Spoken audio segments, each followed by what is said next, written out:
봉독해 주신 말씀 창세기 17장 15, 16절 말씀 중심에서 이름을 살아라 하라라는 제목으로 함께 말씀을 통해 은혜 나누기를 원합니다. 이름이라고 하는 것은 다른 것과 구별하여 부르는 일정한 칭호이다라는 이런 사전적인 의미를 가지고 있습니다. 그래서 우리는 각자가 다 이름을 잘 정하고 또 어쩌면은 사람이나 더 나아가서는 동물의 이름까지도 우리가 심사숙고해서 그래서 의미 있게 또 어쩌면은 구별되게 하려고 이름을 잘 지으려고 하는 것을 볼 수가 있습니다. 그러다 보니까 또 동명이인도 있고 하지만 아무튼 각자가 그 이름에 대한 자부심을 가지고 그 이름을 어쩌면 우리 사람으로 바라볼 때 부모님들이 지어준다라고 하면은 그만큼 부모는 그 태어난 자녀에 대한 기원하는 마음으로 또 축복하는 마음으로 소원하는 마음으로 그런 의미 있는 이름을 지어주지 않겠나라고 볼 수 있습니다. 오늘 본문에서도 사례였는데 하나님은 살아라 하라라고 그렇게 말씀하십니다. 살아나 발음이 조금 다를 뿐이지 의미는 똑같다 이렇게 볼 수가 있습니다. 별 차이 없지만 그러나 사례에서 살아라라고 하나님이 사라로 명해 주신 것에 대해서 그것을 별 차이 없고 뭐 사례라 해도 상관없고 살아라 해도 상관없는데 의미는 똑같다라고 할 수 있습니다. 그런데 하나님이 하나의 받침을 하나 붙여주든지 떼어주든지 그렇게 한다 할지라도 그것을 내가 인정하고 받아들인다고 하는 것은 그만큼 큰 의미가 있고 그만큼 자세가 바르게 세워졌다라고 볼 수 있습니다. 아브라함에게 아브라함이라 하라 이렇게 말씀하셨던 것처럼 그 안에 사례한테도 사례가 아니라 살아라 하라 그렇게 말씀하십니다. 하나의 의미는 똑같지만은 상징성이 있다라는 것을 볼 수가 있죠. 아브라함이나 사라나 분명 하나님의 부르심을 받고 선민이 되어서 왔지만 이제 실제적으로 어쩌면은 거듭난 중생한 이름이다 이렇게도 의미를 할 수가 있습니다. 이미 택한 백성이지만 그러나 실제적으로 하나님의 언약의 조상으로 하나님이 인존해 주는 것이고 그 이름을 내가 받아 그렇게 이제 사용한다라면은 이제는 이렇게 사용했지만 하나님 주신 새 이름을 가지고 사용한다고 하는 것은 나는 이제 새로운 사람으로 마음가짐과 거듭남의 자세가 있고 나는 지금까지 내 삶을 살아왔지만 이제부터는 하나님의 언약의 사람으로 언약의 당사자로 살아간다. 그만큼 막중한 공중적인 책임이 있다고 하는 것을 스스로 인정하면서 아브라함은 아브라함으로 인정하고 그 이름을 사용하게 되고 사례는 사라라 하고 그가 받아들여서 그 이름을 가지고 그 이름 값에 대한 무거운 책임감을 가지고 이제 살아가고자 하는 그런 과정들을 본문은 말씀해 주십니다. 계명은 어쩌면 실제적인 언약의 당사자가 되는 것이고 그만큼 자기에게도 책임이 주어진다라는 것을 말하고 자기가 그만큼 각성하고 그래서 하나님께 언약의 당사자로 인준받는 의미를 가지고 있다라는 겁니다. 우리는 예수님이 믿기 전에 이름과 믿고 나서 이름 똑같다라고 할 수 있지만은 굳이 뭐 이름을 바꿀 필요가 있겠는가 생각이 들기도 합니다만은 아무튼 그 이름 때문에 뭔가 달라지는 건 아니지만은 새로운 마음 가지고 의미를 부여한다고 하는 것은 그만큼 하나의 분기점이 되기도 한다라고 생각할 때 하나님께서는 남편 아브람뿐만 아니라 그 안에 사라한테도 이름을 그렇게 조금 수정하여 부르도록 하게 하셨다라는 것, 그만큼 하나님의 관심 있는 사람들에게는 종종 이름이 이렇게 바뀌어져서 부르게 되는 이러한 모습도 있는 것을 발견해 봅니다. 이름을 살아라 하라라고 하는 제하에 주시는 말씀 살펴볼 때 먼저는 아브라함의 아내 사라를 말씀해 줍니다. 동반자가 되라 이런 의미를 가지고 있죠. 15절 말씀에 하나님이 또 아브라함에게 이르시되 내 아내 사레는 이름을 사레라 하지 말고 사라라 하라. 한마디로 이름을 바꾸라고 말씀하십니다. 별 차이 없고 의미도 달라지지 않다라고 말할 수가 있습니다. 그죠? 우리가 부를 때 조금 스페링, 조금 그 받침이 달라질 뿐이다. 그런데 우리 하나님께서는 사례를 사라라 하라 그렇게 말씀하십니다. 그 앞에서 말씀드린 것처럼 아브라함에게도 아브라함이라 하라 이렇게 말씀하셨던 것처럼 하나님은 아브라함만이 일명 믿음의 조상 그리고 하나님의 아브라함 언약의 당사자만 되는 것이 아니라 아브라함의 아내, 아브라함의 동반자, 아브라함의 함께 살아가는 그 아내 사레한테도 언약의 당사자로 인정해 준다는 것이죠. 한마디로 그래서 아브람과 사라는 두 사람이지만 하나님 보실 때는 둘이 일심동체 하나로 보겠다는 것이죠.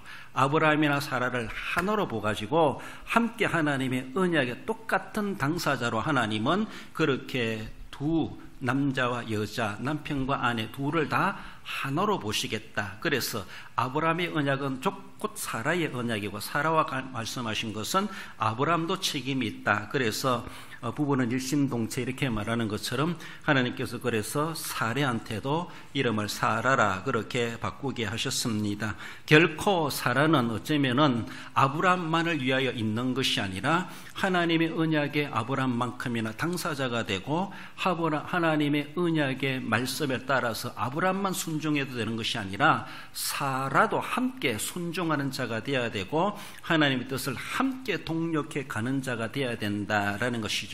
아브라함 혼자만 잘 믿어서 복을 받는 가정이 아니라 사라가 혹시나 엉뚱한 일을 하고 안 받아들이고 하나님의 언약을 거슬른다라면은 그 책임은 아브라함에게도 있다는 겁니다. 그래서 한 부부를 어쩌면은 하나로 보시면서 하나님은 그래서 귀중한 하나님의 역사의 사역에 쓰시고자 하시는 인물들로 세워준 것을 볼 수가 있습니다.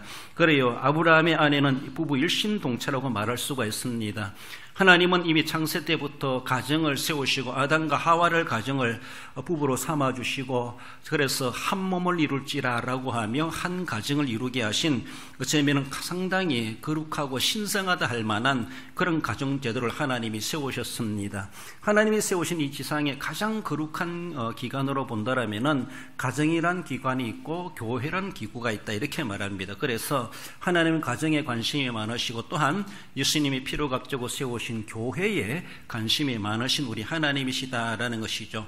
일반 가정은 우리가 어쩌면 육신적인 가정 공동체를 이룬다면은 교회라고 하는 것은 신앙 공동체, 더 나아가서는 영적인 공동체로 하나님이 그렇게 세우신 기관으로서 상당히 하나님의 늘 세상 끝날까지 관심에 초점이 되고 있는 가정이요 교회다라는 것을 우리는 생각할 때 하나님은 남녀가 장성하여서 일정한 연령이 되었을 때 가정을 이루는 것을 하나님은 정상적으로 말씀하셨고 또 그것을 하나의 복으로 여겨주셨습니다. 그래서 어느 누구든지 일정한 연령이 되면은 일명 우리가 볼 때 결혼 연령이 되면 결혼하는 것이 정상적이고 그래서 생육하여 번성하라 말씀하신 것처럼 생육하여 번성하는 가장 정상적인 기구로 주신 가정을 통해서 생육하여 번성하도록 명하셨고 그렇게 해야 할 것이 또한 우리에게도 책임이 있다라는 것을 말씀하십니다. 본문에서 하나님이 사라를 굳이 언약의 당사자로 아브람과 똑같이 동격으로 여긴다고 하는 것은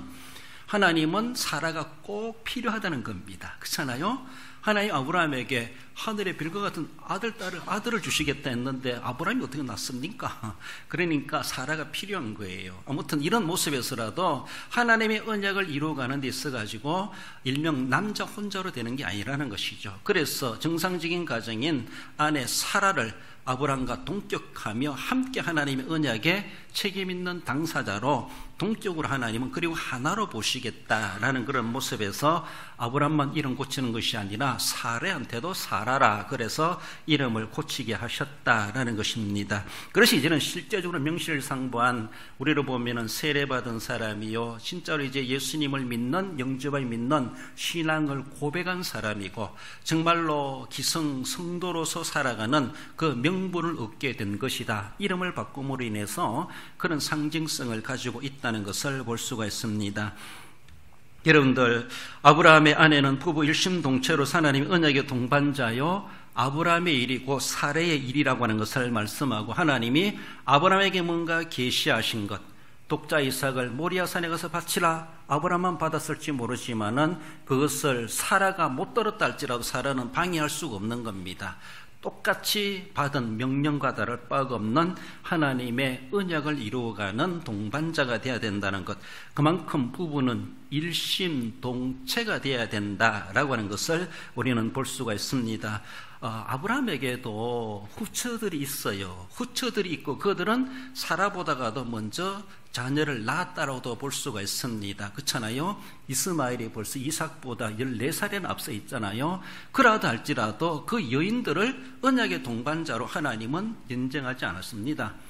이삭보다 먼저 태어난 이스마엘이 있지만 그는 너희 후계자다 주님은 말씀하지 않으셨습니다.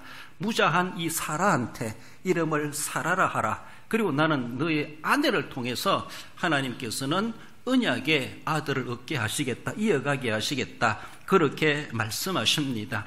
여러 아들들이 있었고 여러 여인들이 있었다 할지라도 다른 사람들이 아니에요.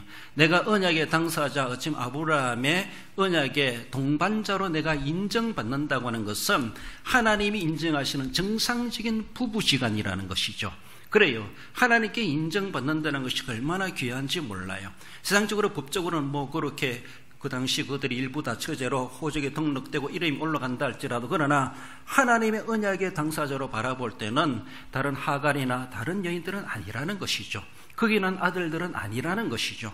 그래요. 그러므로 하나님은 무저하지만 이 사라를 통해서 하나님은 계속해서 후손의 번성을 가게 하시는 그 길을 열어가시겠다 그러시면서 사라를 그 자리로 올려주시는 것을 볼 수가 있습니다.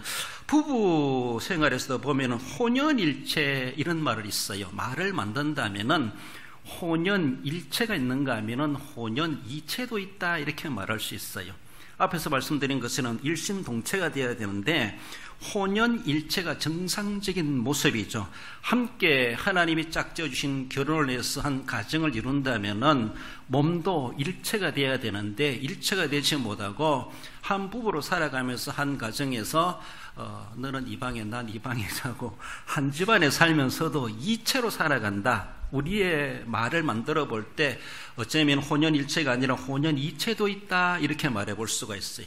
다르게 보면 이것을 신앙적인 생활로 생각해 볼 때 한 부부로 살아가면서도 남편은 이종교, 아내는 이종교, 경교가 다르다는 것이죠. 어떻게 보면은 어떤 누구는 믿는데 또 아내나 남편은 불신자다. 이것은 이체라고 볼 수가 있습니다. 육체적으로는 혼연이 될지 모르지만은 신앙과 영적인 모습에서는 각각 살아가는 것이죠. 이체로 살아가는 것이죠. 그렇습니다. 더 나아가서는 한 종교를 가지고 살아간다 할지라도 한 부부 안에 혼연일체가 돼야 되는데 신앙이 서로가 밸런스가 균형이 맞지 않아 가지고 하나님을 섬김에 대한 많은 갈등을 일으키는 그런 성도 믿는 가정도 없잖아 있다라고 볼 수가 있습니다. 그래요. 물론 신앙은 개인적이기 때문에 조금 차이가 있고 다를 수도 있습니다. 틀린 것이 아니라 할지라도. 그래서 조금 리드해주는 그런 서로 부부 관계가 돼야 되고 가족 관계가 돼야 되고 성도 관계가 돼야 되는데 그것이 너무나 서로가 좀 조화롭지 못하고 소통이 잘 안 되다 보니까 도리어 같은 기독교, 같은 교회, 같은 신앙생활 하면서도 언밸런스, 뭔가 균형이 안 맞다 보니까 도리어 신앙생활이 원만하지 못하고 도리어 동일한 신앙 때문에서도 갈등이 일어나는 이체 아닌 이체처럼 살아가는 그런 부부가 있을 수가 있다라는 것입니다. 하나님은 이 사라에게 이름을 바꾸라는 것은 아브라함에게만 관심 있는 것이 아니라 아브라함과 혼연일체가 되라는 것이죠. 이체로 살아가지 말라는 것이죠. 아브라함이 하나님께 독자로도 바칠 수 있는 신앙의 결단이 있다라면은 사라도 그래 돼야 된다는 것이죠. 그것 때문에 하나님의 명령에 대해서 이행하냐 마냐 그걸 상의해가지고 가족회의에서 뭔가 결론이 나지 못한다면 이것도 문제가 생겨날 수가 있다라는 것이죠. 그러니까 이름을 바꾸라라고 하는 것은 하나님의 명령이기도 하고 어쩌면은 반강제성이 있기도 하다라는 것입니다. 지금까지 아브라함이나 사라나 그의 75세, 65세 그리고 90세, 100세가 되기까지 아들을 얻기까지 하나님 그 인생을 이끌어 오셨습니다. 자기 마음대로 지금까지 아브라함이 부름받을 때 75세, 이삭을 낳을 때 100세까지 그렇게 살아온 것 같지만은 하나님 모르고 살아왔다 할지는 이제는 하나님이 완전히 인정해 주시고 하나님의 손에 잡힌 것이죠.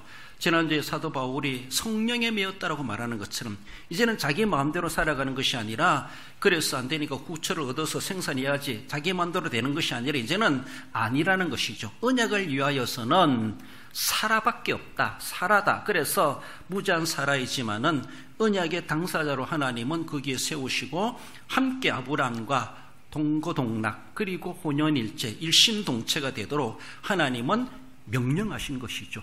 이미 부부로 세워주신 그 자체가 하나님의 그런 뜻이 계셨고 그를 갈대아우르에서 불러주신 것도 아브라함 부른 것이 아니라 사라도 부른 것이고 하나님이 아브라함에게 언약하신 것도 하늘의 별을 보라 바다의 모래를 보라 하나님이 그것도 아브라함만 주신 것이 아니라 동반해야 될 사라에게도 하나님이 동시에 주신 언약이라는 것이죠. 그래서 아브라함은 그런 믿음의 조상이 되어야 될 개인적인 충분한 책임이 있습니다. 그건 아브라함에게 있는 것이 아니라 사라에게도 있다라는 것을 말씀해 주시는 겁니다. 그래서 원하든 원치 않든 하나님의 축복은 받아야 되고 언약의 조상이 되어야 되고 언약의 조상다운 믿음의 본을 보이는 그런 조상으로 아브라함도 사라도 마땅히 살아가야 될 의무가 있다라는 것을 그래서 이렇게 말씀해 주시는 겁니다. 그래서 이런 육신적 혼연일체뿐만 아니라 신앙적인 혼연일체도 되어야 될 것이고 일반적으로 우리의 가정을 부부를 생각해 볼 때는요. 하나의 공동체로 이야기해 볼 때 하나의 생육 공동체 이렇게 말을 하기도 합니다. 생육 공동체 다르게 보면은 일반적으로 보면 번식 공동체도 번식 공동체. 두 번째로는 경제 공동체라고 그렇게 말을 할 수가 있습니다. 또 한 걸음 더 나가서는 신앙 공동체가 되어야 되죠. 일반적인 가정으로 바라보면요.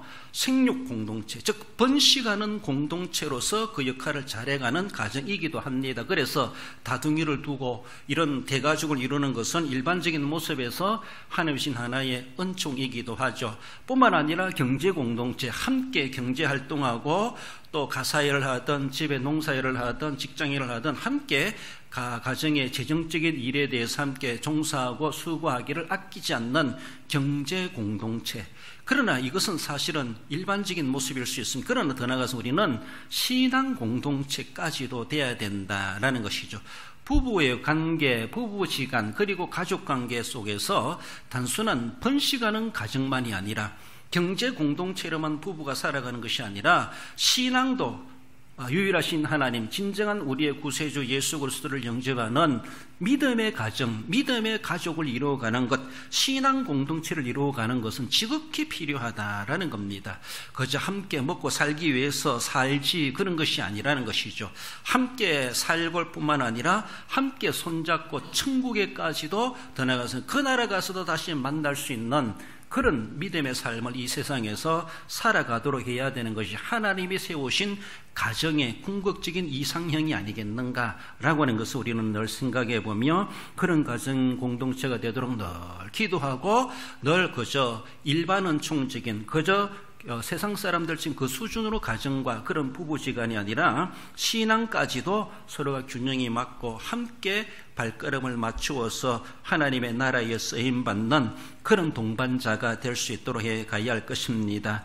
빌립보서 2장 2절 4절 말씀에 보면은 마음을 같이하여 같은 사랑을 가지고 뜻을 합하며 한 마음을 품어 나의 기쁨을 충만하게 하라 그렇습니다. 예수님의 마음을 품으라는 그런 말씀 속에 주시는 건데 우리의 가정으로 바라볼 때 마음을 같이하여 부부지간의 마음을 같이하고 사랑을 가지고 뜻을 합하며 한 마음으로 품어 하나의 공동체가 되어야 된다는 것이죠. 그것이 하나님을 기쁘시게 하는 일이 될 수 있다는 것을 말씀하며 진정코 아브라함의 가정을 통해서 하나님은 기뻐하시기 위하여서 어쩌면은 아브라함뿐만 아니라 사라까지도 이름을 계명하게 하시고 함께 그 일에 책임을 맡아 동반하게 하셨다라는 것을 늘 기억하며 우리는 어쩌면 이 세상에 지금 영적인 모습에서 나는 교회의 신부된 성도로서 그리스도의 신부된 자로서 난 주님과 얼마나 혼연일체 일심동체하고 살아가는가. 주님 따로 나 따로 이체로 살아가는 것이 아니라 주님의 마음을 헤아리고 신랑 되신 우리 주님의 마음을 맞춰가며 주님과 함께 그 언약의 당사자의 책임을 가지고 주님과 함께 나란히 한 마음으로 주님의 귀한 뜻을 펼쳐가는 그런 주님의 신부된 자로서의 권사회 또는 우리 성도 우리의 삶이 되어야 할 것입니다. 나아가서 이름을 살아라 하는 것은 언약의 어머니가 되라라고 하는 것을 말씀하십니다. 16절 상반절에 내가 그에게 복을 주어 그에게 내게 아들을 낳아주게 하며, 아들을 낳는 어머니다라는 것이죠. 사라이 이렇게 말했는데 왕비, 여지배자 이런 의미를 가지고 있습니다. 사라나 사레나 의미는 똑같다라고 할 수가 있습니다. 기록으로 바라볼 때 이 사라가 어떤 여인인가? 아브라함이 말하는 것처럼 창세기 20장에 보면 그는 내 이복 누이다 이렇게 말합니다. 그래서 어쩌면은 블레셋이나 또 애굽에 내려가서도 내 누이다, 자기 아내를 누이다, 너무나 예뻐가지고 누이라고 그렇게 속이는 것을 볼 수가 있는, 사실은 속이는 것이 아니죠. 옛날에 누이였는데 내 아내가 된 것이죠. 그래서 자신의 아내라 말하면 자기가 죽임을 당할까봐 그래서 누이라고 말하는데 실제적으로 그는 이복 누이다, 그렇게 성경은 소개해주고 있습니다. 그래요. 그러면서 그는 나이가 90세가 되기까지 자식이 없이 무저하게 아브람과 동반하며 살아왔고, 그리고 아브람의 부름받을 때 함께 그는 그에게 동반하여서 본토 친척 아비 집을 떠나서 가나안 땅까지 오게 된 여인이다, 이렇게 보게 됩니다. 뿐만 아니라 말씀드린 것처럼 아브람의 언약의 동반자로서 그래서 약속의 조상이 되도록 하나님의 지명받은 여인으로, 선택받은 여인으로 하나님의 언약의 귀중한 직책을 맡게 되었다라는 것인데, 그가 맡은 1차적인 책임이 무엇인가? 아들을 낳아야 된다는 것이죠. 지금까지도 안 됐어요. 이미 경수가 끊어졌다라고 말함에도 불구하고 하나님은 너는 아들을 낳아야 된다, 이것이죠. 그래요. 일반 생육법으로 안 될지 모르지만 그러나 실제적으로 그가 낳은 아들 이삭은 성령으로 잉태된 아들이 아니죠. 이미 일반 생육법은 이미 불가하다라고 말하지만 하나님은 다시 그것이 어찌 우리로 보면 회생하게 되고 회춘하게 하고 다시 기능이 살아나게 하셔서 일반 생육법으로 이삭을 낳게 하시는 하나님의 기적의 능력이 임하기도 하시지만은, 아무튼 이때는 전혀 불가능하지만은 이름을 바꾸라 하시고, 그리고 너는 아들을 안는 어머니, 아들을 낳은 어머니가 되어야 된다. 후처가 난 아들을 아들로 삼는 것이 아니라 내 몸에서 난 아들을 하나님은 약속의 아들로 인정하겠다라고 하시며, 그리고 그 아들을 하나님은 주실 것이다, 이것을 약속해 주셨습니다. 계시해 주셨습니다. 로마서 9장 7절 이하에 보면은 또한 아브라함의 씨가 다 그의 자녀가 아니라 오직 이삭으로부터 난 자라야 내 씨라 불리리라 하였으니 약속의 말씀은 이것이니 명년 이때에 내가 이르리니 사라에게 아들이 있으리라 하심이라고 말씀하고 있습니다. 그래요. 사라를 통해서 난 아들만이 다 아브라함의 씨라고 성경적인 모습에서는 인정하시겠다는 것이죠. 아브라함에게 낳은 이스마엘도 있어요. 어쩌면 다른 후처를 통해서 난 아들도 있을 수가 있습니다. 그런 아들들이 있다고 하지만 하나님은 그들은 아브라함의 씨가 아니다. 그들은 혈통적으로 아브람도 우리의 조상입니다. 그 후손들도 그렇게 자랑하고 말할지 모르지만은 언약적인 모습에서는 그들은 하나님은 아니라는 것이죠. 오직 사라를 통해서 태어난 이삭의 후손들만이 아브라함의 씨, 아브라함의 후손이다. 성경적인 모습에서는 그렇게 제한을 두고 있습니다. 그래요. 이런 모습 속에서 하나님께서는 오직 이삭으로부터 난 자라야 내 씨라, 이렇게 말씀하십니다. 이 이삭은 지금 기적적으로 태어난 아들이라고 말할 수가 있어요. 아버지 나이가 100세 차이 납니다. 엄마 나이하고 90세 차이 나요. 어떤 이런 관계가 어디 있겠습니까? 하나님의 특별한 은총으로, 특별한 섭리하심으로 얻은 아들이다, 이렇게 말을 할 수가 있죠. 그래요.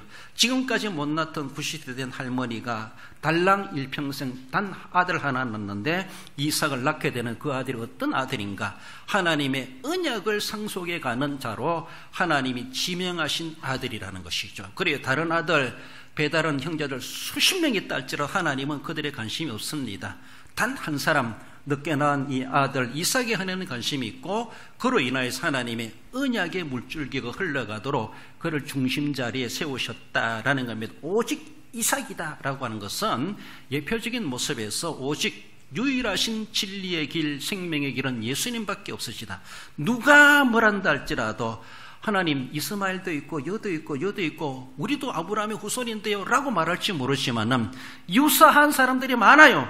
실제적으로 아브라함의 DNA를 가지고 태어난 여러 배다른 형제들이 많을 겁니다. 그러나 하나님의 언약의 모습으로 바라볼 때 다르게 보면은 유사한 종교들이 세상에 많고 그들 나름대로 그런 내세관을 가지고 있다 할지라도 하나님이 구원의 길을 제시하신 것은 오직 예수 그리스도, 예수님 외에는 없다. 길이요 진리요 생명이요.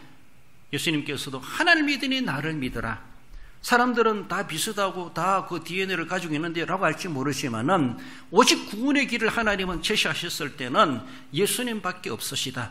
다른 이름을 주신 일이 없나니 라고 말합니다. 사람들은 그 나름대로 자기들은 나도 우리도 아브라함의 후손입니다 라고 말할지 모르지만은 그러나 하나님은 구원의 길만큼은 구원적인 모습에서는 하나님은 이삭 외에는 아니다.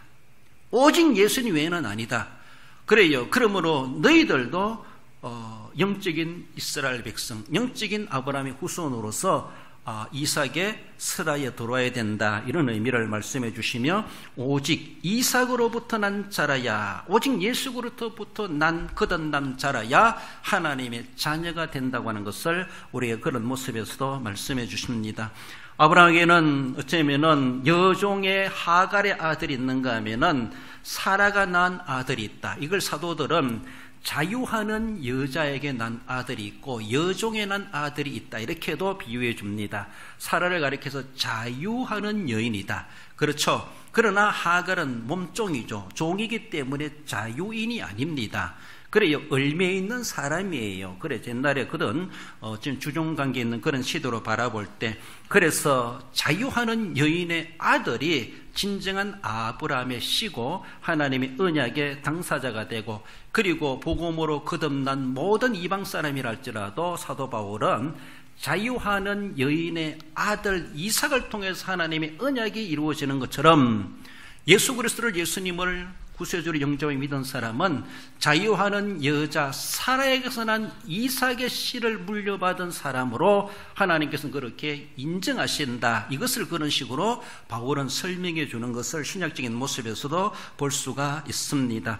갈라디아서 4장 28절에 보면 형제들아 너희는 이삭과 같이 약속의 자녀라 이렇게 말합니다. 실질적으로 이방인입니다. 어쩌면은 혈통적으로도 아브라함의 DNA와 전혀 상관없는 이방인이죠. 함에도 불구하고 사도 바울은 형제들아 너희는 이삭과 같이 약속의 자녀라. 그래요. 이제는 하나님께서 구원의 문을 열어놓으셨는데 혈통적 아브라함의 후손 유대인만 구원받는 것이 아니라 유대인들은 그렇게만 알고 있었죠. 자기들만 구원받을 줄 알고, 그리고 이방인들은 영혼도 없는 존재라고 그렇게 얘기해왔죠. 지금 그렇게까지도 생각했던 그들의 착각이 아닌가 본데, 그런데 사도 바울 누구보다도 율법을 잘 알고 있고 그 전통적인 유대인 이 바울이 형제들아 너희는 이삭과 같은 동격으로 하나님 앞에 인정받는 그렇게 거듭난 신분을 얻게 되었다라고 하는 것은 예수 그리스도 안에서 하나님의 의롭게 하여 주심으로 인하여서 이 신칭이 의롭다 여겨 주심을 통하여서 우리도 그렇게 약속의 자녀의 반열에 이름이 올려지게 되었다. 이렇게 말씀하고 있습니다. 그래요. 사라의 책임은 이런 약속의 자녀 이삭을 생산해야 될 막중한 책임이 있습니다. 그를 잘 길러가지고 생육하여 번성하는 그런 후계자로 잘 만들어가는 것이 사라가 남은 생에 해야 될 사명이었다라는 것이죠. 그래요. 우리의 권사님들, 우리의 성도들은 정말로 어쩌면 언약의 어머니가 돼야 되는데 나부터 그렇게 사례가 아니라 사라로 살아가야 되고, 그리고 사라로 이름을 가졌다면 이제는 진짜로 아들을 낳아야만이 사라가 되는 겁니다. 이름을 가졌습니다. 이제는 나는 이삭을 낳아야 돼요. 언약의 자식을 생산해야 됩니다. 하나님께서 하갈에게 맡기지 않았습니다. 사라에게 맡기셨어요. 이것은 그렇게 해야만 하는 것이죠. 이런 모습 속에서 말씀합니다. 그래서 옛날에 서철은 교수님은 그렇게 말해요. 백서에 대한 아브라함의 장막이 따로 있고 사라의 장막이 따로 있대요. 딴 집을 쓰는가 봐요. 그런데 하나님의 계시 음성을 듣고 아브라함은 사라와 한 장막을 사용했다. 이렇게 해석하기도 합니다. 믿음으로 받아들인 것이죠. 일반 생략법으로 불가하다는 걸 자기들도 알고 안 됐지만은 그런 하나님의 계시를 받고 나서는 딴 장막 섞는 것이 아니라 한 방을 썼다, 합방을 했다. 이렇게 믿음으로 받아들이고 믿음으로 그렇게 순종했다는 겁니다. 그래 되므로 하나님이 실제적으로 하나님이 계시한 바대로 그런 독자 이삭을 태어나게 하신 하나님의 은혜를 얻게 된 것을 볼 수가 있습니다. 전혀 불가능하고 정말로 사라도 웃었을 때 핏이 웃어버렸잖아요. 그래 이삭에다 이렇게 이름도 짓게 됐는데 못 믿을 일이고 농담스러이 받아들일 내용이지만 그러나 믿음으로 순종함으로 인하여서 결국은 그는 이삭을 낳은 어머니가 되었다. 그는 정말로 할 만한 책임을 제대로 잘 해낸 여인이다. 그 노년이랄지라도 그 책임을 신실히 잘했던 그런 사라였다라는 것을 말씀하십니다. 그래요, 영적인 모습에서 나는 지금 남은 생에 어떤 이삭을 낳을 것인가, 어떤 이삭을 잘 길러가지고 하나님의 언약의 물줄기가 단절되지 아니하고 이어가게 할 것인가, 여기에 우리의 헌신의 자리가 있고 거기에 대한 헌신의 방법들을 우리는 찾아갈 수가 있다라는 것을 생각해 봅니다. 아들을 낳은 어머니다라는 것이죠. 그래서 사레의 아들을 하나님 원하지 아니하시고 사라의 은혜를 하나님은 아들을 원하신다라는 것을 늘 기억하시며 나 스스로부터 사라가 되시고 그리고 사라의 명분을 가지고 생산하는 하나님의 주시는 씨 이삭을 낳을 수 있는 우리의 믿음의 삶이 되어야 할 것입니다. 마지막으로 이름을 사라라 하라라고 하는 것은 열국의 어머니가 되라는 말씀이십니다. 어머니에게 주신 또 다른 사명이라고 볼 수가 있죠. 16절 하반절에 내가 그에게 복을 주어 그를 여러 민족의 어머니가 되게 하리니 민족의 여러 왕이 그에게서 나리라. 그래서 여러 민족, 여러 나라, 열국 이런 말을 하죠. 열국, 여러 왕, 열왕 이렇게 말하기도 하죠. 그래서 여러 민족, 여러 나라, 열국이란 말인데 그래요. 그뿐만 아니라 그 단순한 어떤 민족적으로만 번성해 가는 것이 아니라 그들은 왕족과도 같은 정말 금수저와 같은 그런 아주 고귀한 어떻게 보면은 참 너무나 세상 말로 품질이 너무나 좋은 고품질 그래요.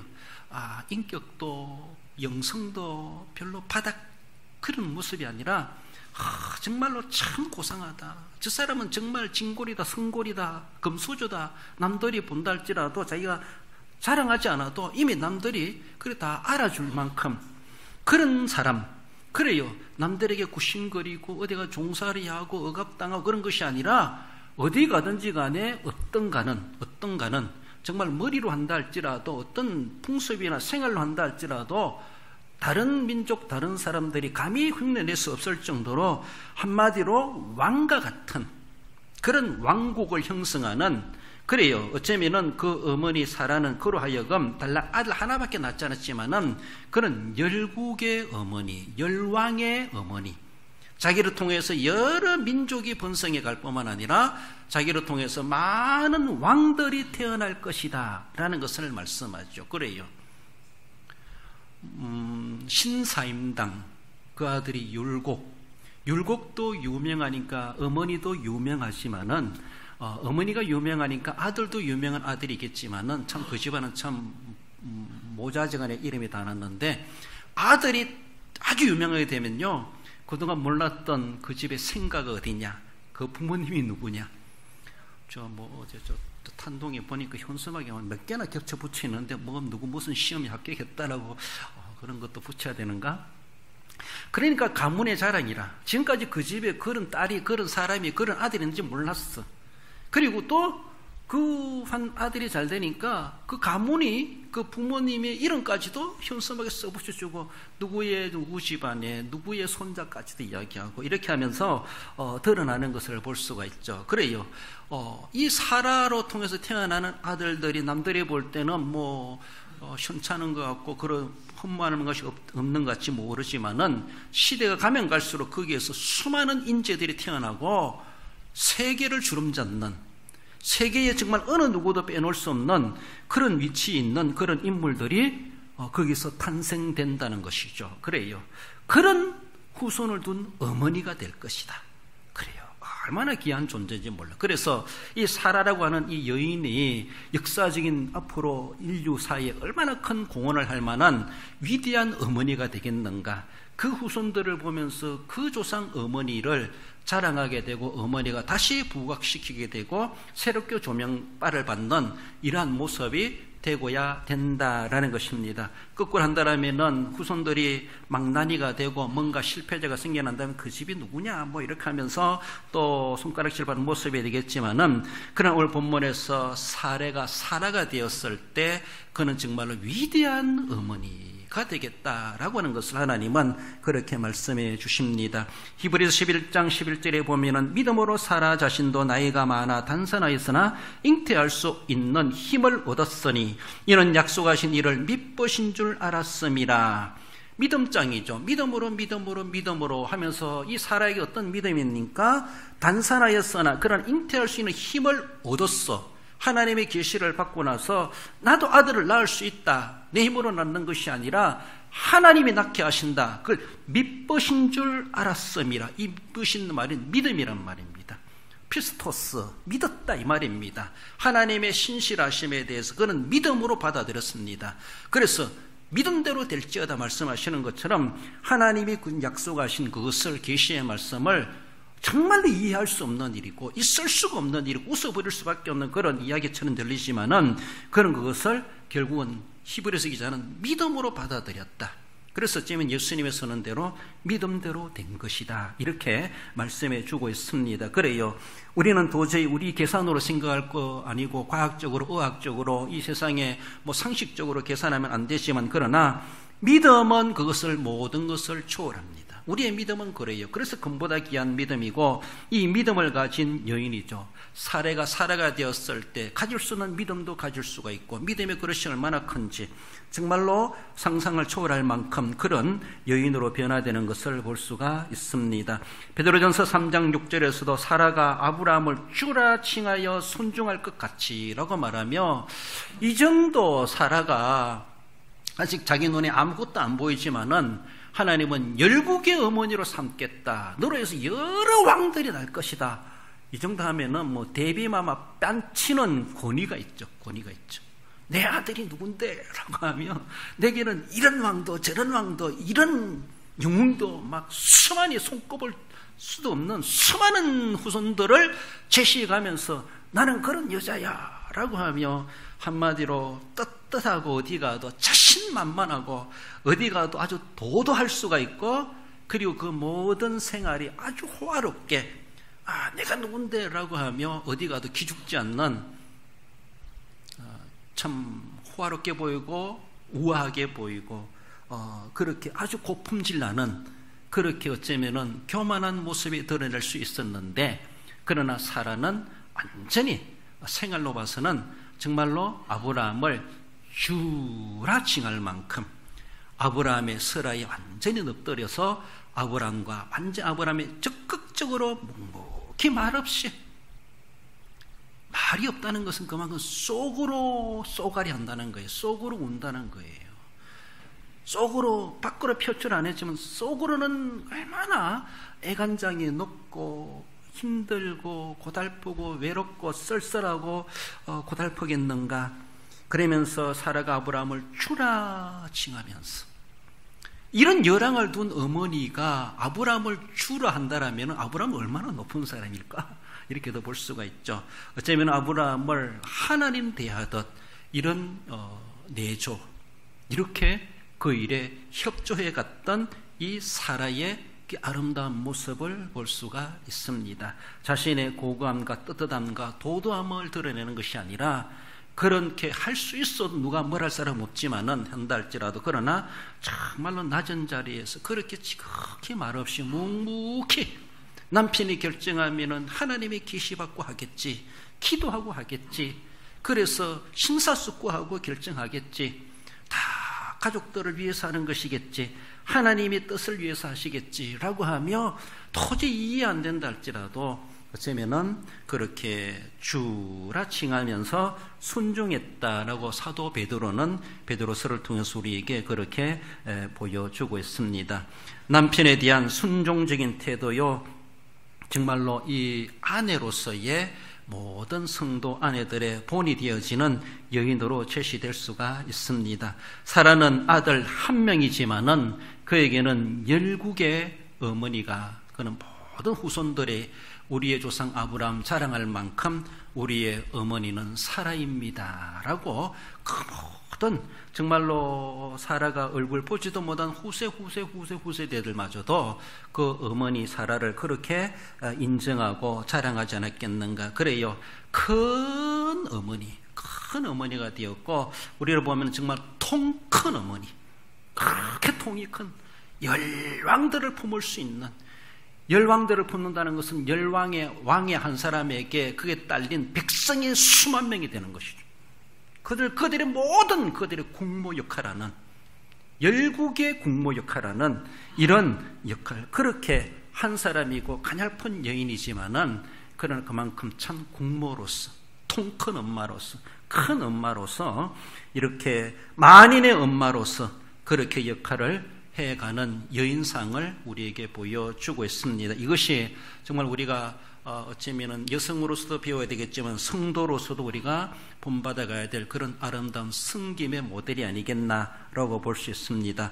모든 사람을 이삭으로 삼고 모정으로 그들을 끌어안고 품고 그들의 정말로 슬프고 기쁘고 모든 애경사를 다 다루어주고 어루만져주고 수습해주고 그런 어머니 역할을 해가는 엄마같이 희생을 아낌없이 희생한다 말하지도 않고 기꺼이 희생이 의무인 줄 알고 그렇게 섬김을 다했던 여인, 바로 열국의 어머니 사라라고 하는 것을 그렇게 말씀하십니다. 그것이 바로 우리가 그렇게 섬겨갈 또 하나의 헌신의 그런 방법을 사라의 생애를 통해서 우리가 배워갈 수가 있습니다. 찬송가 579장 제가 조금 개사했습니다. 거기 어머니의 넓은 사랑인데 근사님의 넓은 사랑 읽어봅시다. 시작. 근사님의 넓은 사랑 귀하고도 귀하다. 그 사랑이 언제든지 나를 감싸줍니다. 내가 울 때 근사님은 주께 기도드리고 내가 기뻐 웃을 때에 찬송 부르십니다. 어떤 그런 글을 쓴 분이 그 어머니가 이렇게 했는가 이런 가사를 지었는데, 그래 그 어머니는 자녀 가족들을 위해서 이렇게 넓은 사랑을 가지고 감싸주고 함께 슬퍼하고 함께 기도해 줬던 어머니였던 것처럼 교회의 어머니로서의 역할을 우리 근사님들이 그렇게 근사님의 넓은 사랑 귀하고도 귀하다. 그 사랑이 언제든지 나를 감싸줍니다. 내가 올 때, 내가 기쁠 때, 내가 슬플 때 나를 감싸주고 나를 알아주고 나를 위해서 기도해주는 그런 권사님, 내가 기뻐 웃을 때에 찬송 부르십니다. 함께 찬송 불러줄 수 있는 그런 어머니가 되고 그런 권사님이 되고 그런 성도들이 되어야 할 것입니다. 결론적으로 읽어봅시다.